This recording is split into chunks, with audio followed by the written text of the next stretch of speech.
And we'll take a few moments to introduce ourselves. Well, I'll go first. My name is Ursula. I'm a program facilitator here at Heartwood under the Connect and Thrive program. And so my role mainly involves facilitating groups and developing material for groups and workshops, things like that. And a random fact about me is I'm from Brazil, and in Portuguese, my name is pronounced Ursula. Nice. So that's say nawaga magana kay Vanna Yelbak ni Disneyasan, Mantu Sipi Agua Pagawagin Aga Winnipeg Nino Ushti. Hello, everybody. My name is Ivana Yellowback. I am from Mantu Sipi Cree Nation. That's where I am registered. I'm also from Matayos Colom Cree Nation. I'm happy to be here. I'm actually a Bachelor of Social Work student doing my practicum here at Heartwood Healing Centre, and just grateful to be able to share space and some knowledge and some storytelling with all of you, and just really grateful to share this space together. Thanks, Ivana. Someone mentioned that Ivana's microphone and mine is a bit harder to hear. How is this now? Can everyone hear us? Can everyone hear me? I'm having no problem hearing both of you, but I don't know. Yeah, I'm curious as to whether if folks are. It's hard to see because we don't see anyone's faces. It's hard to hear. Yeah, I know, to hear like people nod and. Can anyone? Okay. Okay. Oh, Melissa. Oh, that's so interesting. I wonder why. Oh, good. Okay. Okay. Oh, so we're quieter. I wonder if it's the audio settings, maybe. I'll see if I could turn up the volume here. Okay. Okay. Me too.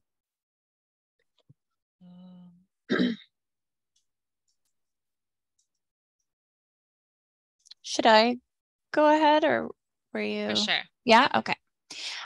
So my name's Melissa. I use she, her pronouns. I'm a short-term counselor and I facilitate groups here at Heartwood Healing Centre. A fun fact about me, my middle name is Michiko, and that means beautiful, intelligent child. So I'm really going to try to channel it today and really bring it in as we go along today. Thanks. Ivana, didn't share your fact about yourself.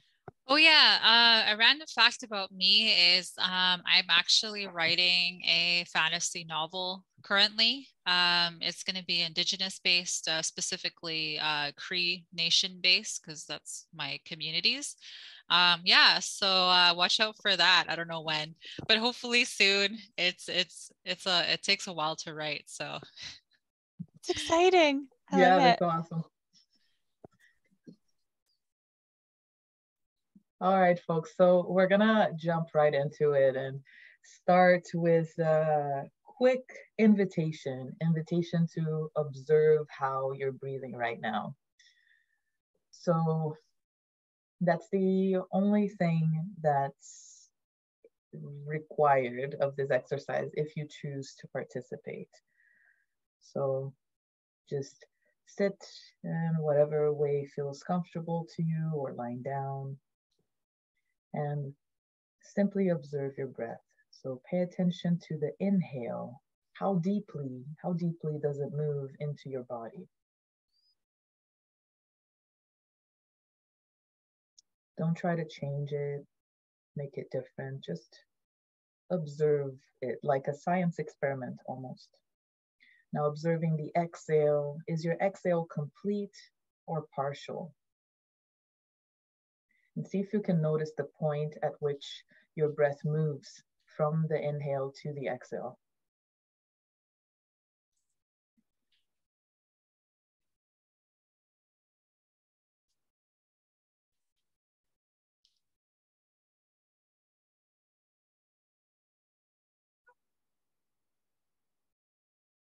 And as you follow the inhale and exhale, notice where you feel the breath. You can feel it maybe in your nose, or your chest, or your belly.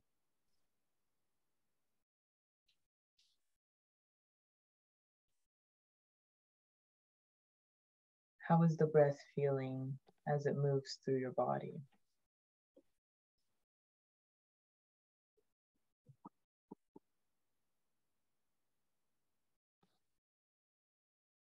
So a few words that can maybe describe your breath. You can say, my breath feels shallow. My breath feels smooth. My breath feels jarring. I only breathe into my upper chest. Or I barely feel the movement of my breath. If you can't feel it, it's okay to just notice that, observing. I breathe into my belly and my chest. So just things that you might be observing, right? Just ideas. So you can maybe notice that you tend to hold your breath when you inhale, or you tend to not fully exhale.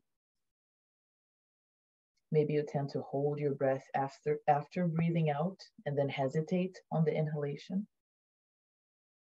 And maybe you feel uncomfortable right now. Maybe it feels uncomfortable to pay attention to your breath, and just noticing that feeling. Maybe observing your breath brings a sense of calm. Just paying attention.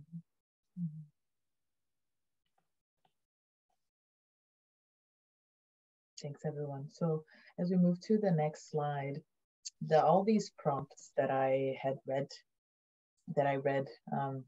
while we were doing this exercise, like sentences that may characterize your experience of your breath right now, things that you may be observing. So I'd like to just invite people to share on the chat, like what came up for you, how your breath felt, how it felt through this exercise. Lou shared that her breath feels short and shallow, nervous through her nose. Thanks for sharing. Do you, Melissa and Ivana, do you have any observations from this exercise? For myself, it was in my chest. I feel like it's not as like deep belly breathing. And also everyone in the chat, for those that you have an option on the drop down, you can either type to everyone or host and panelists. So for those that, you know, we're reading out some of these, and maybe for those you're not fully seeing all of them because it says to host and panelists. And just a heads up for the chat feature, but we have Kristen says shallow and fast in my chest.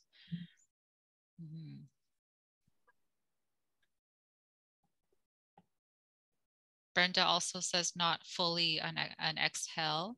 Sylvia says it's effortless and smooth. Nice. I really noticed, like in the beginning when you first started, like my first inhale was kind of like shaky, like just not as smooth, and I could feel my heartbeat.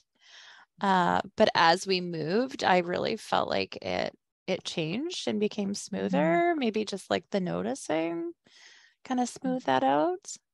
Interesting, yeah. Rhonda says belly and chest felt deep and smooth. Lovely. Sorry, Ursula. No, that's it. Yeah, I can't remember what I was gonna say. It's probably not important. We can move to the next slide. And thanks for doing that with us, everyone. Thank you. Yeah. With that exercise, it just illustrates how everyone has such a unique experience with their own breath, right? And you are the expert in your own breathing. Like breathing is something we've all done ever since we came into this world, right? So honor the uniqueness of your journey, honor your own breath. So if you at any point, you know, through this webinar or throughout this conversation, you feel uncomfortable or triggered or activated, as we mentioned a few slides before this, just do whatever you need to take care of yourself, and honor your your needs at the moment. So what do you need in the moment? So a few things that you could do, you know, if you find yourself feeling those strong emotions are very activated, you could just zone out for a bit and just come back whenever you feel ready, you know, just stare at an object for a little while and just tune out. Or you could stand up and walk around, pacing, or could take a bathroom break, whatever really feels like self-care to you, if you need to disengage for a little bit. Ivana and Melissa, do you have any suggestions or additions to things that folks might be able to do if they find themselves in that place? I guess Ivana, while we were doing our practice run, Ivana had suggested the pacing, and I totally stole your idea. So sorry. And now no, it's totally fine. It's fine. No, I was just thinking that you know, some of the things that we may have maybe later on, because I know for myself, I'm thinking of a few, but I know we're going to be talking about some of them, especially with breath. So yes, I do, but in the later slides. We have lots of really good stuff coming up. Awesome. Yeah, I love what you mentioned, like both of you. I think just honoring your own rhythm, like everyone has a unique rhythm, everyone has a unique flow. Breath is like the quintessential expression of that. So whatever you need to kind of go with that flow. And if having a candle or something that you can smell, incense or burning medicine or something like that kind of helps to feel grounded or to notice that breath, feel free to do those things. I think today we just really want to honor what works for you. And so to really start with that.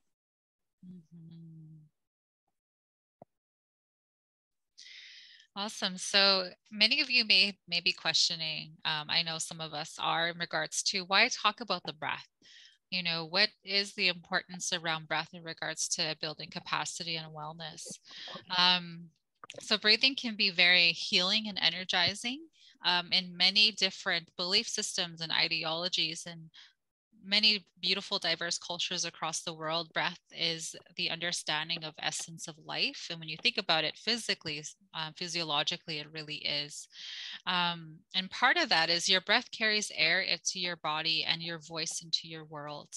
And just how, you know, and when we're breathing in and we're utilizing our voice, whether that be for advocation on ourselves or advocation for our relatives or those in community, you know, breath really is embodied through that action in regards to sharing voice and speaking. And there are many breathing techniques that are used in mental health treatments, as well as modalities for stress and symptoms of trauma. So we're going to talk about the body and the heart and the nervous system in relation to breath, and how, you know, breathing is really, really important in those modalities when we talk about navigating trauma and, you know, going through life and building up our capacity for wellness. Beautiful.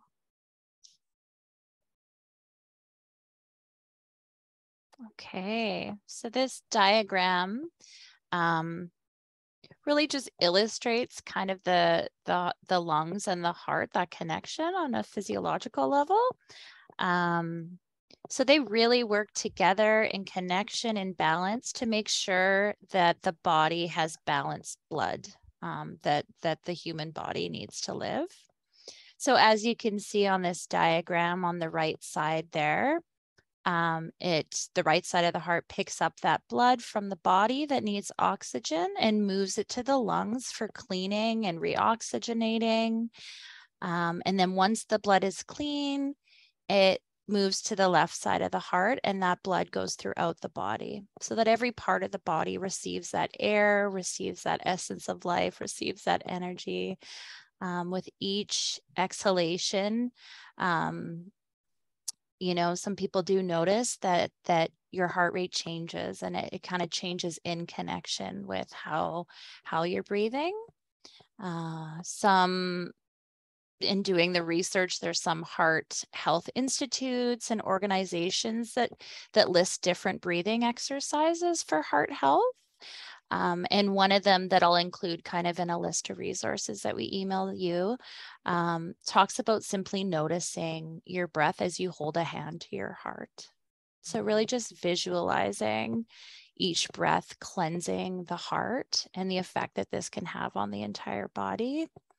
When I really thought about that, I really thought of like the possibility of each breath, of the cleansing that could bring. So this diagram kind of just illustrates how the mechanics in the body.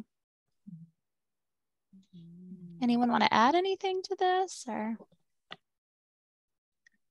No, what you said is really, it's really beautiful, and it's really interesting, and a great segue into what I am talking about in the next slide, actually, which is the nervous system. And thinking about, you know, what you were referring to, Melissa, in when you're talking about the breath and the heart and like the cleansing that happens, it's just such a beautiful thing to contemplate the intelligence of our bodies. There's something so, and that's innate and happening without our conscious awareness, right? There's a beautiful thing to it. And so the breath not only affects the heart and like the blood flow, right, but also your entire nervous system, right? So I'll just give a general overview sort of how the breath can influence our nervous system. So basically there are two states, two modes of our nervous system. One is called the parasympathetic nervous system, that's showing to the image on the left, and the sympathetic nervous system.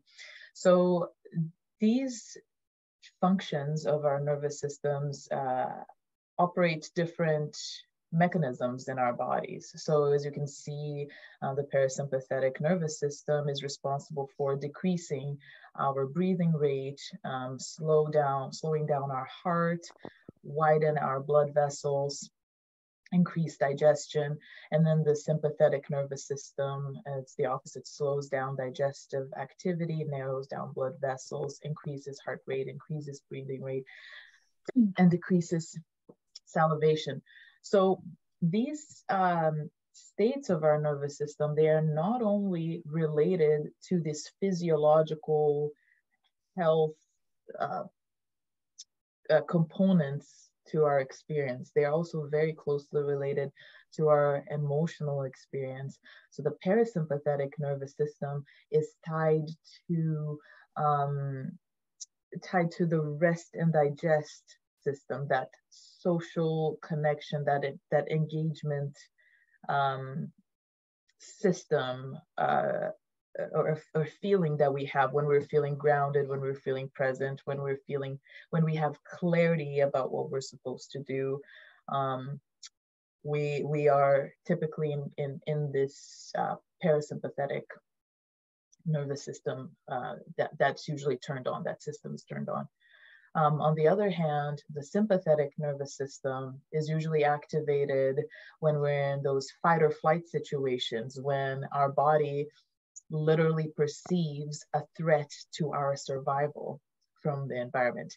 And this system was developed, as we were saying before, our bodies are very, very intelligent, right? So these mechanisms were developed for our survival when we needed to, run away from predators or keep safe. And there's still a function to the sympathetic nervous system, obviously, to that fight or flight state in our bodies. But what usually happens with experiences of trauma, especially when we experience trauma in childhood, is that we can sometimes get stuck in this fight or flight state because of those traumatic experiences, right? And then in that state, we feel very restless, we feel agitated a lot, like we feel like we can't think clearly. And one amazing magical thing that the breath can do is help us regulate the nervous system and recognize that there isn't a threat. Even when you're in your body, it feels that there is one and your mind is racing. You can always use the breath to tune back into that parasympathetic state and come retraining your nervous system to come back into the present moment. And then it will learn eventually that what has happened in the past is not happening now. We can relax now. We are safe in our bodies now in this moment. And the exhalation is a big part of that when we practice tuning into our breath to sort of retrain our nervous system. The exhalation is a big part. When we exhale, we encourage that parasympathetic engagement of our nervous system. So the breath can really do amazing things for us. It can help us feel better when we're feeling really, really agitated and activated. It can help us think with more clarity about a specific situation that we might be experiencing, a specific problem.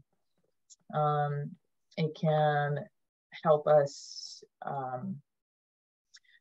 be present to what we're feeling without resisting it, without like that tension in our bodies or freezing, and really enhance our capacity to feel all emotions without drowning in them necessarily. And that is the magic of the breath. Melissa and Ivana, do you want to share any experiences that you have with the breath and your nervous system? How that plays out for you?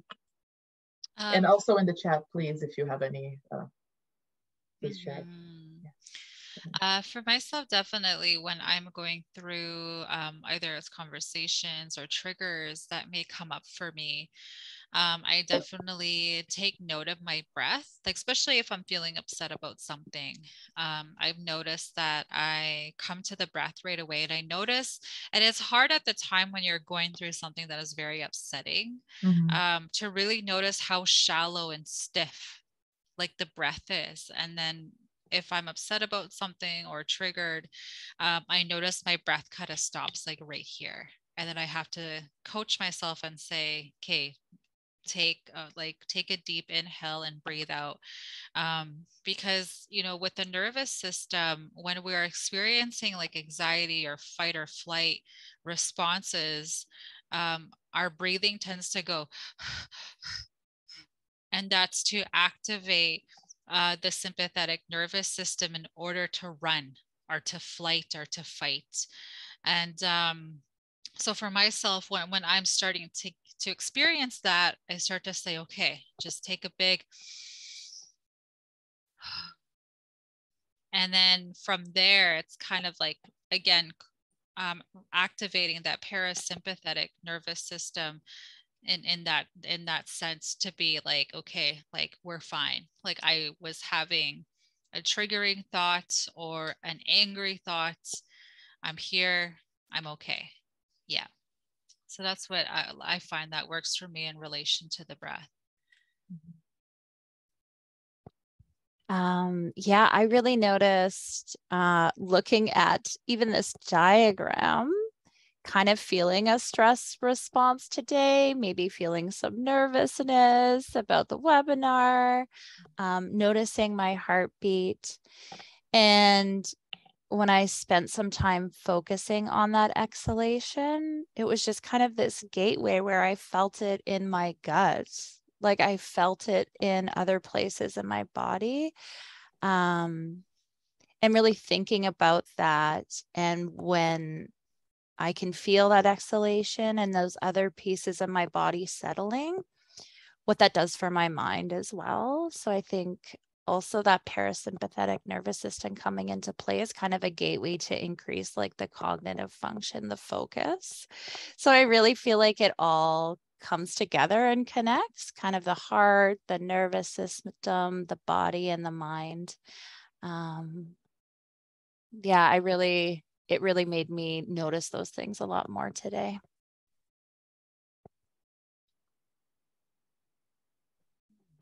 There's a question here. Mm-hmm. Sylvia asks to host and panelist, why does an early day cycle help me find my healthy breath where I can enjoy a smooth breath for the rest of my day? Oh, great question. Yeah. I'm wondering if that's in relation to rest. Like if you're having a healthy rest during the nighttime and then, being up in the morning, maybe that could also be the sun as in relation to that, that vitamin D. And maybe also a part of that too is that when we have an early day, we have an early start, maybe that kind of gives us a sense of having more time throughout the day sometimes because the sun is out longer during that day. We kind of get, past those to-do list items. And then from there, we kind of go into rest mode when the sun starts to go down. So maybe in relation to just natural cycle and that interconnectedness of, natural law and natural cycle of the sun, perhaps, as well as, when you have an early start to items that you're needing to do throughout the day, you're not so much in that stress response of, nervousness or anxiety of I have to do this by this time, I need to get up and do this, etc. Yeah. So that could be some. Mm-hmm. I would also just mention that really from what we were reading a lot about, or what I noticed, was the inhalation really brings energy. And so maybe needing more of that inhalation earlier in the day to kind of have the energy for the day. And as the day goes on, kind of maybe having more of that exhalation where it could be a bit more smooth. I don't know, but the nervous system also, like part of that changing in the breathing is needing that energy. Part of that, like exercising, changes the breath and needing it to be more rapid because it also brings energy. They work in balance. Mm-hmm. So really also thinking about that is that balance needed? I don't know. So that was something I thought of. Yeah, that's so important that you mentioned that, because it's not like we what we're trying to do is just live in the parasympathetic state all the time. It's just about having it working in a way that it's not, that you don't feel like you're overwhelmed all the time, or that you're too immersed in negative emotions. It's so that you have that burst of energy where it's needed, and get to get going with your day.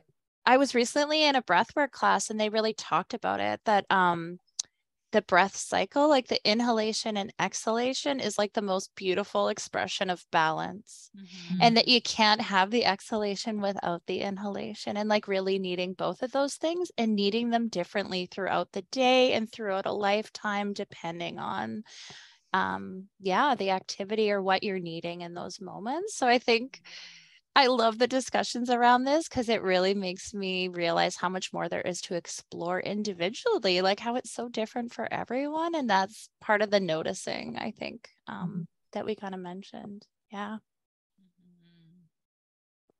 Awesome. Thank you for that question. And Sylvia also says it does give me more energy. So with that exhalation. Yeah. Awesome. Okay, so this next portion, we're going to pose the question. You can feel free to use the chat. You can either type to us, hosts and panelists, or you could type to everyone. So we have the question posed here of what is grounding to you? What are your ideas around grounding? What does grounding mean to you? And this is an invitation to just kind of take a moment to just kind of think about what grounding is and what are some ways that we identify grounding. So for myself, just as an example, when I think about grounding, I often think about being now in the moment, taking time to breathe, to be in myself, in my body, and to be in this space. So yeah, what are some of your thoughts, Melissa and Ursula? for me, it's about returning to what is happening in the moment. For sure, it's all about that. About leaving what's going on in my head for a little bit and coming back into the experience, the felt experience of my body and my surroundings, rather than the story, whatever story it is that I'm telling myself about what's happening. And some folks have mentioned in the chat their ideas. So Kristen shared returning to the moment. Sylvia, feeling calm and focused. What about you, Melissa? Yeah, I really, I think I feel the literal word of grounding so much for myself, like really feeling the ground underneath me, and just that moment to be reminded of where I am and the constant there with me, if that makes sense, like to really bring me back to that relational moment with the constants. Oh, that's interesting. So someone mentioned being mindful of my current surroundings and then focusing on what makes me feel warm and safe within my immediate surroundings. Beautiful. And someone else mentioned grounding for me is leaving the emotion causing event that is happening at the time and going away from the present to a place of safety. I like that. Yeah. Yeah, definitely.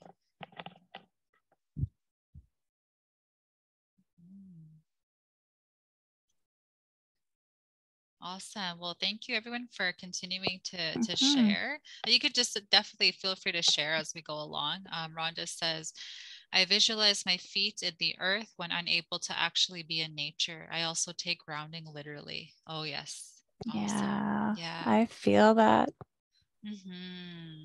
Yeah. Definitely. So interconnectedness and breath, some of the meaning making around breath and breath work and conscious breathing and just being in breathing. We included the word wakotowin. Wakotowin in the Inanimoan language, which is the Cree language, talks about the relationship to everything. A lot of Indigenous peoples will usually utilize the phrase all of my relations. Wakotowin is basically the Cree version of that phrase. And when we talk about Wakotowin, like we talk about the relationship and interconnectedness to all that is. In Cree, we call it Misawa. Misawa just meaning all that is, and that could be, the stars, Mother Earth, the plants, the trees, animals, and everything, etc. Ourselves as human beings, and just how in relation we think about that relationship to breath. Kind of going back to the heart and mind again, the heart and brain and that action of that, breathing, inhaling, and oxygenating of the blood and the exhaling. What's really beautiful about that process, and this is when we're going to go into kind of a more kind of deeper mode of thinking, is that when we think about the heart, the heart is the center of ourselves in our humanness, but we also have to think about the heart and what is in the center of the heart in regards to that process that it carries out of that breathing and that oxygenation. And every time our heart beats, it's carrying oxygen throughout our entire body, to our organs, to our cells. And in the middle of those oxygens is the chemical compound of iron. And how iron, helps facilitate that process of that carrying of oxygen. And what's really beautiful about this is that, in the creation of stars, of planets, etc., we have hydrogen, we have helium, that is in the creation of, these beautiful stars. And once these stars explode and, they go through that process of dying, and they turn into a dwarf star, when that great, grand explosion happens, they actually release, iron and all these other chemicals and minerals, and then from there, you know, other things are then created and other life forms are created.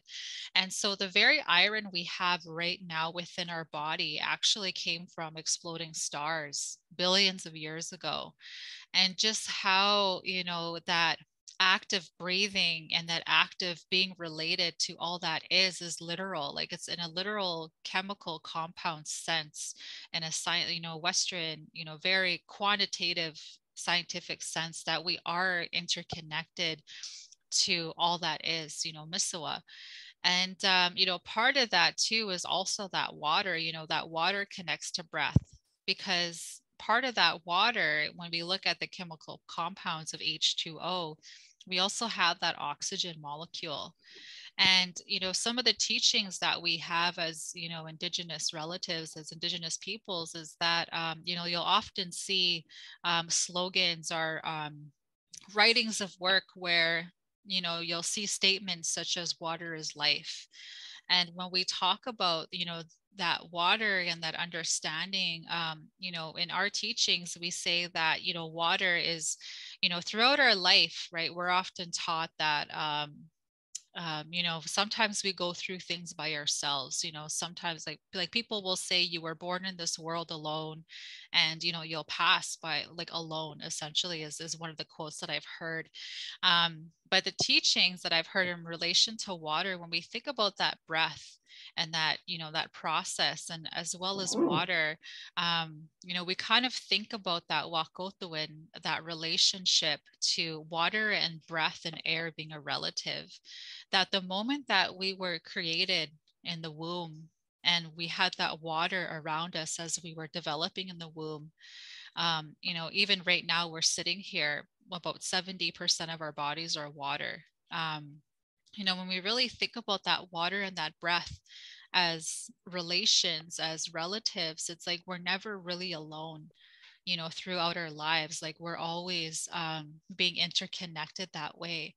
And we have many teachings and stories and ceremony about, you know, the process of water and how water is interconnected within a lot of our lodges and teachings of being a relative.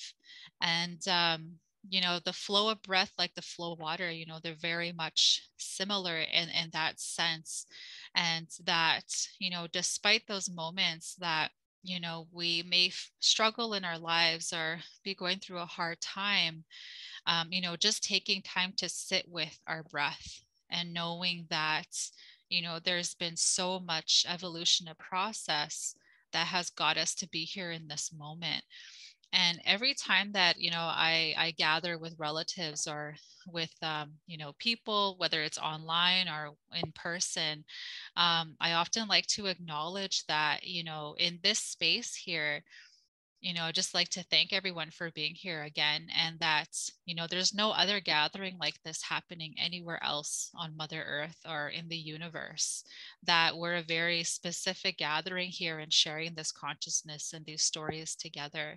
And just how interconnected we are through that breath of being here and alive today, and coping, and in learning different techniques, as well as, you know, in storytelling and some of those understandings and meaning making of breathing and that essence of life. Does anybody want to add anything? That was beautiful. Nothing to add, Ivana. So beautiful, yeah. The water's coming. The flow is beautiful. Yeah. Oh my gosh. Yeah. Whew.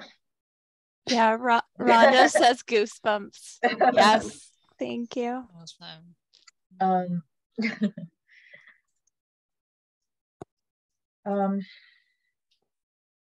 One of the wonderful things about being human is that we can make meaning of our experiences and what is happening within us and in the world. And one of those things that we can explore and make meaning of is the breath. And around the world, different cultures make meaning of the breath differently. However, all of them tend to have an element that honors the sacredness of it, if I may use that word. For example, in the yogic traditions, the prana is the breath is referred to as prana, which means the sacred essence of life. And in this tradition, it is said that we have not only a physical body, but also a subtle energetic body, and that the breath, that prana, can be a bridge towards like a connection between those two bodies that we have.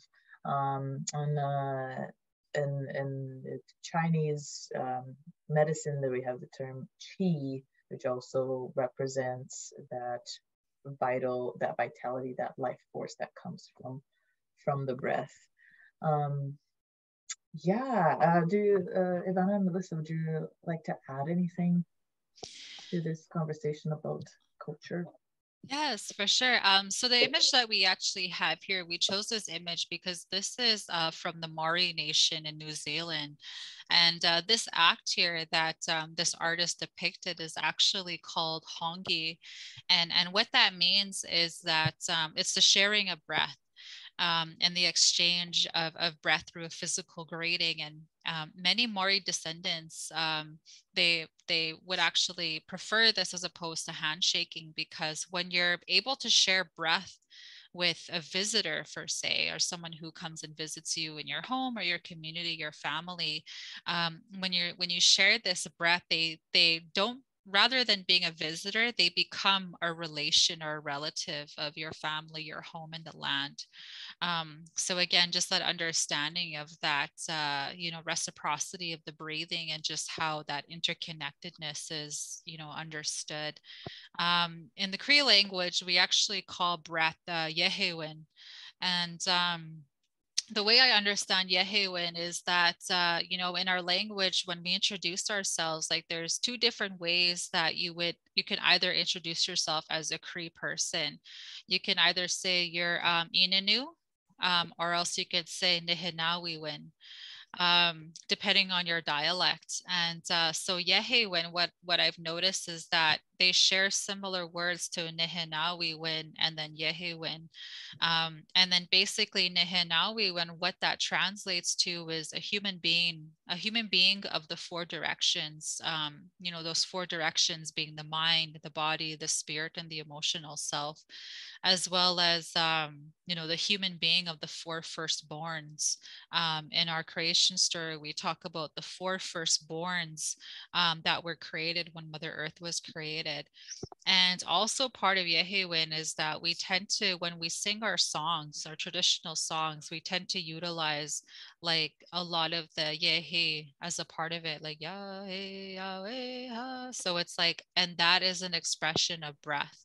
And just how breath is tied to, again, life and life form and interconnectedness, from rather than just an aspect of sitting and breathing and going to work, etc., but in an aspect of creation, an aspect of praying and being and healing. So at the end of this, we'll do some breathing techniques as we go along, but at the end, I will sing a song and just kind of go into that a little bit more. But yeah, those are the two that I can think of. Thanks, Ivana. Also building on that, I think just speaking more to like the interconnectedness and kind of this universal connected meaning. We also found the Greek word pneuma for breath, and kind of maybe the understanding of breath that started in the West. And this really refers to the air, the breath, the spirit, like that life essence. And really, the Greeks understood this close relationship between the breath and the psyche. The word friend refers both to the mind and the diaphragm. So kind of the largest muscle involved in the breathing, just the interconnectedness of those and kind of using the same word to describe those. As Ursula mentioned, the word chi, kind of for that vital force or that vital energy. There's a word ki in Japanese that really refers to your spirit or the air inside of you. Really talking about that vital energy. And it's interesting because I was kind of looking into this a little more, and that word ki refers to the air, the energy, but also feeling in some way. So often if you're telling someone to take care on their trip, you use that word in there. You say "Kyotsukete," and it's kind of a feeling of wishing and hoping for that person and sending that energy with them. So just really speaking to and building on that connectedness of all of this. And I appreciate our discussions around this, because the more we spoke of this, the more we really saw the connections with all of this. Mm-hmm. Amanda says here, it's so sad the ways in which breath has become scary in COVID. Yes. Mm-hmm. It's also interesting how many, when I was kind of looking into different breathing exercises and techniques, how many breathing exercises came up around COVID. So this was one of the kind of like treatments that a lot of medical professionals were also suggesting, and it was kind of returning to that breath and being mindful of that. So I think that's really interesting as well. Mm-hmm. Yeah. Thank you. Thank you, Melissa. Well, on this, at this part of our webinar, we want to share a few breathing techniques with you, breathing exercises. Just going back to the beginning of this webinar, when we shared that, you know, we aren't breathwork practitioners, and if, you know, this is something that you want to look more into, that we can definitely share some resources with you. But just going back again to that humbleness of, you know, here I'm going to share some exercises that you can try on your own, and they're very easy, and they can be very, very helpful, and again, engaging some parasympathetic activation for you. But yeah, I'm just gonna demonstrate them to you for a few moments, and if you have any questions, please put them in the chat. I'll be happy to hear them. Another thing that I wanted to say before I move on to the actual techniques is we chose this photo of an incense burning because we thought that there was something really interesting about being able to see air. When we burn incense and there's smoke, we can actually see the air, which is something that's usually invisible to us, right? There's something powerful about that, I find. So the first exercise that I want to share with you folks, it's called the alternate nostril breathing. And all these exercises that I'm sharing, I'm going to share 3 with you. They're very, very simple. And all of these are more for calming down when you're feeling activated. However, there are some exercises that you could do the opposite with. You know how earlier in the webinar we were talking about needing that sympathetic activation for energy sometimes. You can actually induce that into your body through certain breathing techniques. We can share a handout, we can send an email with some of these exercises to your email after this webinar. But just wanted to mention that. But the ones that I'm demonstrating today are going to be more to wind down and not to bring that energy in. So the first one is alternate nostril breathing. So we'll need our thumb and our index finger, and we're going to close our left nostril with our thumb. And basically what we're going to do is we're going to inhale for 4, hold for 4, a count of 4, and then exhale for a count of 4. I'm going to demonstrate that for one round. Okay, so inhale,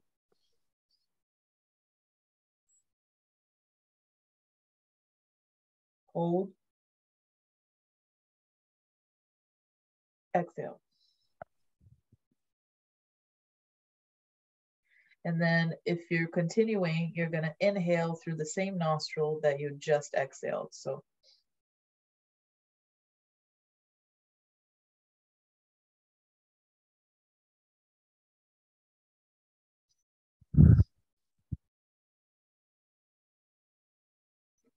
you can do any variation of this in terms of count. So if you really want to focus on the exhale, you can try to make the exhales longer than the inhale. So you can inhale for a count of 4, hold for a count of 4, exhale for a count of 8. And then just keep doing rounds of that until you feel a shift, until you notice a shift in your body. So this is one of them. The second exercise that I wanted to share is called the VU breathing, which is very self-explanatory. It just basically, you just basically say the word VU when you exhale, and that is to activate or to engage your vagus nerve, which is responsible for managing those nervous system states. It picks up information from your environment and tells your body essentially if it's safe or if it's not safe to be here right now. So through the VU breathing, you can activate that nerve and essentially signal to our body that it is okay and you are okay. The difference with this exercise is that maybe you won't want to do it like in public because it involves you like saying the word VU, but yeah, okay. So I'm gonna do 2 breaths. Okay, we're gonna inhale.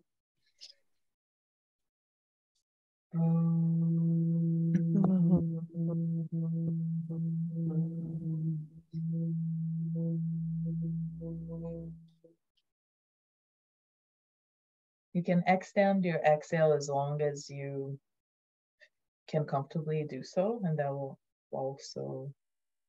can also be helpful. And you feel it, just feel it vibrating inside of you. You just do one more.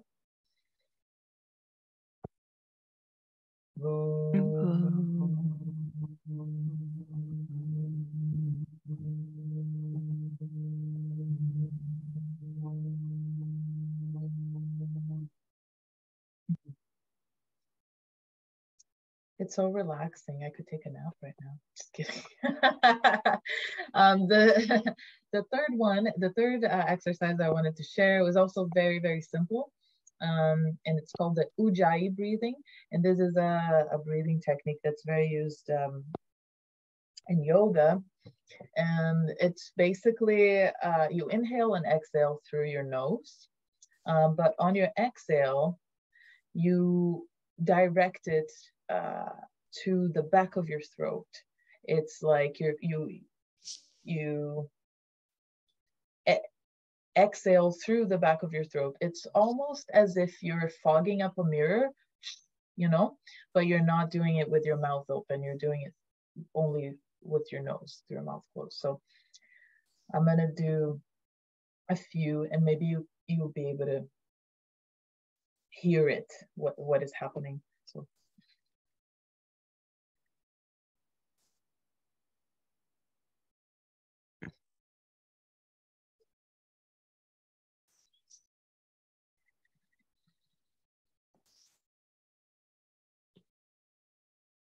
I don't know if you can pick it up through the microphone, like what that movement is like. So you're not focused so much on the nostril. You're trying to send your breath to the back of your throat. And again, yeah, if you focus on extending the exhales, the tendency is to bring it to a more calm, centered state, less activated. Yeah, thank you. Thanks, Ursula. So I was just going to share something. It's an ancient Japanese breathing technique. Once again, this is just an invitation So if this is working for you, feel free. If it doesn't, we're all different. So just honoring that. It's just really simple, but can be powerful. So it's really important to sit tall. So if you're sitting in a chair or sitting on the floor, if you just want to make sure that your feet are grounded. If you are on the floor and you have a cushion, if you want to put that under your hips, or just try to be evenly grounded and really wanting your chest to be nice and open. And so if everyone has settled in, if you just want to start by noticing your natural breath and see if you can connect to the breath, kind of that natural rhythm, without changing it in any way. And this in itself can be challenging. You know, you might want to interfere or like improve the way you're breathing. If you just want to notice it and connect to it, not thinking or analyzing it, and just knowing that your body knows how to breathe and that it's perfect as it is. If you want to take a moment doing that, just kind of connecting with your breath and honoring its wisdom.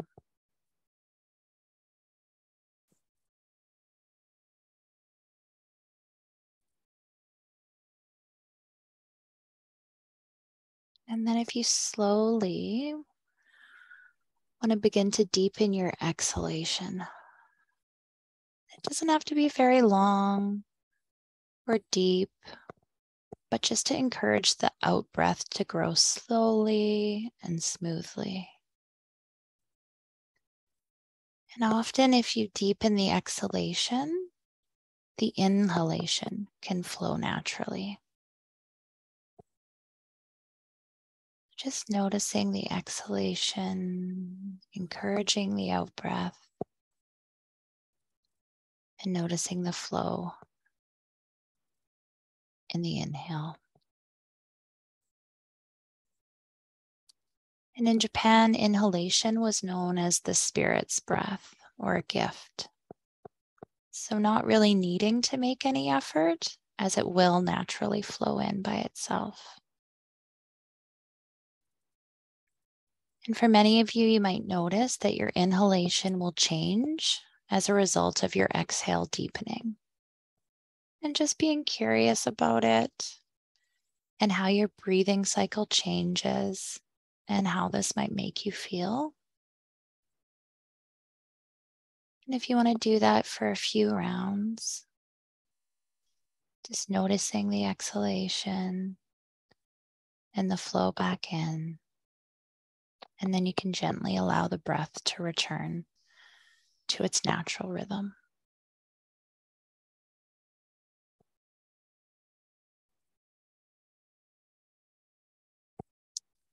Yeah, so I'm just wondering if anyone wants to share, if there were any observations. I don't know if there's anything, Ursula or Ivana, that you noticed with that. I feel really calm. I feel really relaxed. Yeah, I can definitely feel my body definitely speaking loudly on how much rest I need. Yeah. Yeah, I loved it. I felt very, very relaxed. And I actually, as I opened my eyes and came back and from this exercise, I saw that there was a message about the breathing techniques. Someone found them very confusing, can't seem to make sounds while inhale or breathe through one nostril. I wonder if there's something, sometimes it can be challenging to breathe through only one nostril if we're congested or if something is happening. But if there a specific is there a specific question in relation to any of those exercises that I shared? Because I can also try to clarify, or if we don't have time today, I can send definitely more resources through email for folks, because yeah, we would like for everyone to feel like they're getting something out of this. Mm-hmm. Yeah. So Kristen says it makes me feel like napping. LOL. Me too. And someone else mentioned I'm yawning so much. Mm-hmm. Yeah, so thank you, everyone. I think it's hard because we want to touch on so many things, but yeah, we're just kind of like the things that spoke to us today we're sharing with all of you. But thank you so much for participating and putting in your observations with that.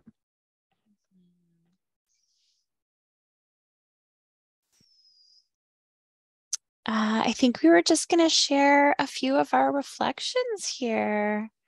Yeah, I feel really grateful to have been able to like really think about this, have discussions with Ursula and Ivana, really take time with my breath. I think sometimes I am really caught in the needing to get a lot done and what am I doing in every moment. And this was really this opportunity of slowing down in moments and just realizing like I am getting something done.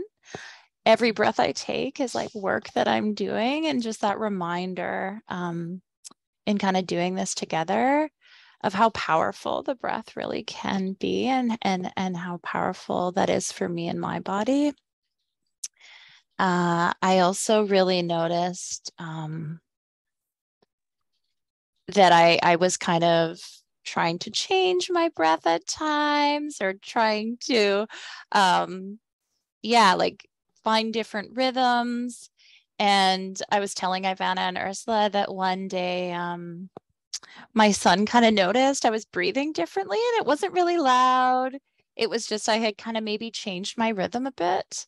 And he asked me, like, are you okay? Like, what's going on? And that moment really spoke to me about that connection, and kind of that sharing breath, how so much is spoken in our breath, whether we're using our voice in those moments or not, and really how special it is to share breath with people. So that's kind of what I feel like I have been reflecting on and kind of creating this webinar. Yeah. Mm-hmm. Yes. For myself, definitely some of the reflections is, so I'm going to be on, before we end off, I'm going to be sharing a song and just kind of be going through another technique, just kind of a body scan that we'll get started off with, and then we'll go into a song from there. But one of the ones I wanted to talk about was the 7 modes of healing. And so I've entered that into the chat, and just, ways that our body, will signal us in terms of healing, whether that be yawning, such as resting. When we yawn and our body is stretching and tired, that's signaling the body that it's time to rest. Sweating, whether that's with the movement, going to the matutsan, like the sweat lodge, and sweating in a sauna.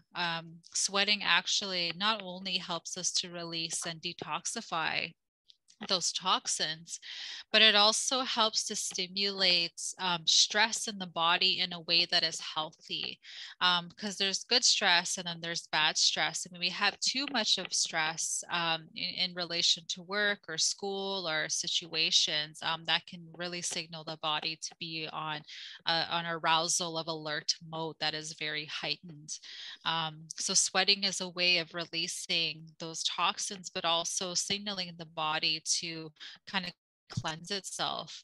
Also yelling and talking, those are ways of a mode of healing, storytelling, sharing, meaning making of experiences, and laughing, and joking around, having a good belly laugh, getting oxygen to the diaphragm, and basically stimulating that vagus nerve that's part of the parasympathetic nervous system that says, hey, like, we are okay, we're safe.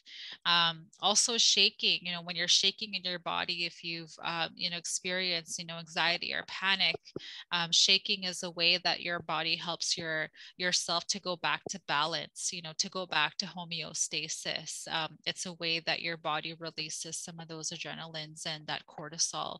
And crying, and how powerful crying is, and the ways of which crying again brings our bodies back to homeostasis, and soothes the nervous system and the activation of fight, flight, or freeze. And what's really beautiful about all of those ones is that breathing is a part and a participant in all of those modes of healing. When we're resting, our breathing is slowed. We're having more longer inhales and exhales. Same thing when we're sweating, when we're yelling, we're talking, when we're laughing, those long exhales of the diaphragm. And when we're shaking, we're like, like that's how. And also crying as well, and how breath is really a relative and participant in all of those modes of healing. So that's what I meant when we talked about that interconnectedness of how we're never alone. When we think about spirit and relation, how that act of breathing is always with us throughout our life's experiences, and how we can count on that breath during those times throughout our life and our healing and our human journey. That breath really, is activated through that, and participant through all of that as well. So yeah, that's a couple of my reflections. I love Thanks, that. Ivana. Thank you. Yeah, and for me, really, doing the research for this webinar and having conversations with Melissa and Ivana, it really brought back the felt sense of the reality that, honestly, the one thing that has never left me is my breath. And the one thing that I can always trust to rely on, even in the times that my body is sick and, say I have a flu and I can't really breathe so properly, my breath is still present, it's still there, it never really leaves me until this body eventually dies. But there's something that there's a felt sense of security for me when I think about that, when I think about how my breath and I are so inseparable. Mm-hmm. Yeah. Mm-hmm. Thanks, Ursula. Mm-hmm. Yes. Okay. So yeah, we're gonna end off here with just one last practice, and just wanting to say ganaskumit nawao nawagamaganak for sharing your breath with us. Thank you so much, our relatives. And so with this practice, I really love to do this with a lot of groups that I get to work with and get to share space with. And what it is, it's some of you may be associated with this practice already, but basically what it is you close your eyes and you would imagine a light of some sort, any type of color. And it's really amazing to hear people's colors that they have, that they imagine. But like a light, it could be a laser. But I'm going to walk you through a breathing. And what I want you to do is to imagine that light kind of going through your top of your head, down your face, your cheekbones, your shoulders. And as it's going through your body all the way down to your toes, I want you to soften your muscles. And I want you to just take that breath, that inhale in and that exhale, and just soften those muscles. Because sometimes we don't realize how much tension we hold every day, like in the jaw, in the shoulders, in the muscles, in the back. And to really just kind of allow your body to soften. And so as we're doing this light exercise, I want you to take on your inhales, count 4 inhales in. So 1, 2, 3, 4, inhale in, count 1, 2, 3, and then exhale. And then again, breathe in those 4 counts, 3 counts and then 5 exhales as much as you can. And then I'm going to sing a song here. And during this song, I just want you to just take that light through your body and just soften. So I'll get you started and then I'll start singing off with a song here. So I want you to take a nice deep breath in through your nose. 1, 2, 3, 4. Hold. 1, 2, 3, and breathe out. And I want you to take a breath in again. 1, 2, and I want you to imagine that light moving through now. Hold your breath, breathe out. It's moving through your body. And keep breathing this way and imagine that light, you know, working, doing its medicine for you to soften your body. And then I'll share a song here. It's whatever is comfortable. Yeah, you could either breathe in through your mouth or nose, whatever is comfortable for you. Yeah, whatever feels natural to you.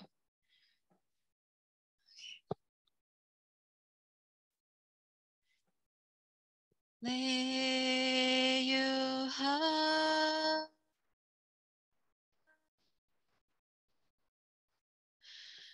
Chiwaki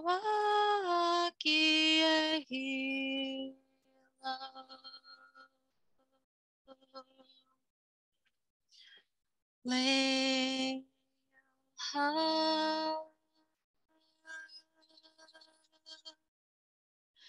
Chiwaki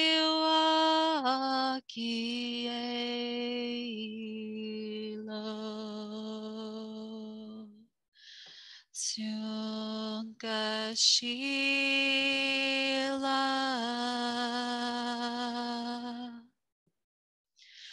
Hoye Iwayelo Hai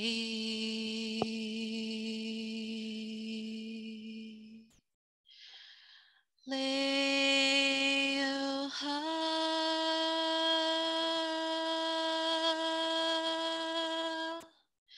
Chiwaki Ahilo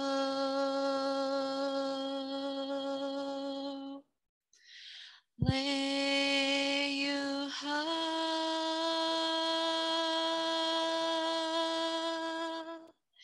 Chiwaki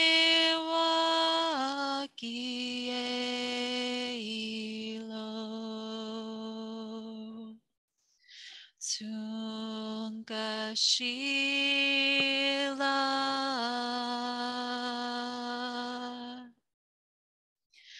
Hoye Iwayelo Hai.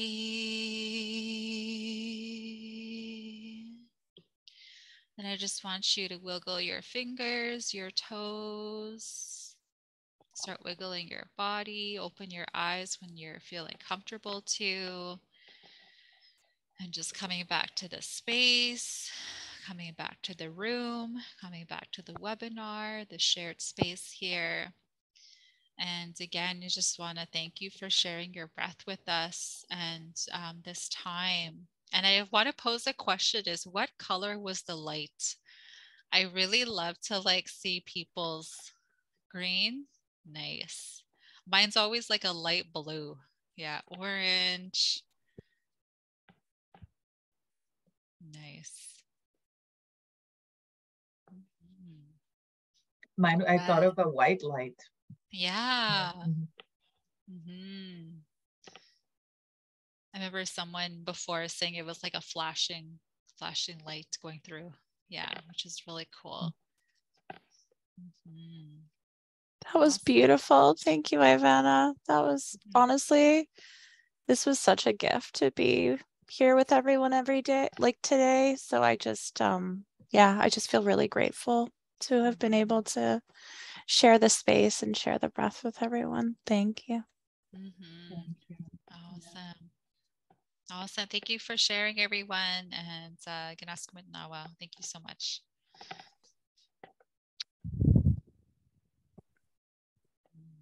Rhonda said, thank you for sharing your song and your medicine with us. Miigwech. Yeah. Thank you.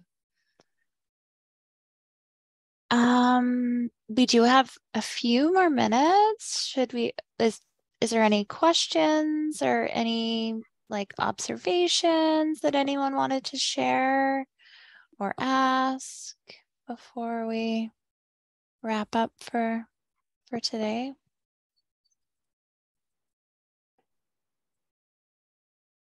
Oh, the song. Yeah. So the song is actually a Lakota song. It's a song that my family and I, we usually sing the song when we're doing openings. But basically what it means is that you're telling the grandmothers and grandfathers in spirit that you're coming to them with prayer. So it's like, I'm coming to you with a prayer. I'm coming to you with intentions. So just it's a prayer song. Yeah. And Kristen asked if we'll email some breathing techniques. Yes, we'll email some resources and documents with some of the things that we talked about. Absolutely. Yeah. To the email that you used in the registration for this webinar. Yes. We have access to that. Any other questions? Oh, Sandra said thank you for doing this workshop. Yes. Thank you for being here.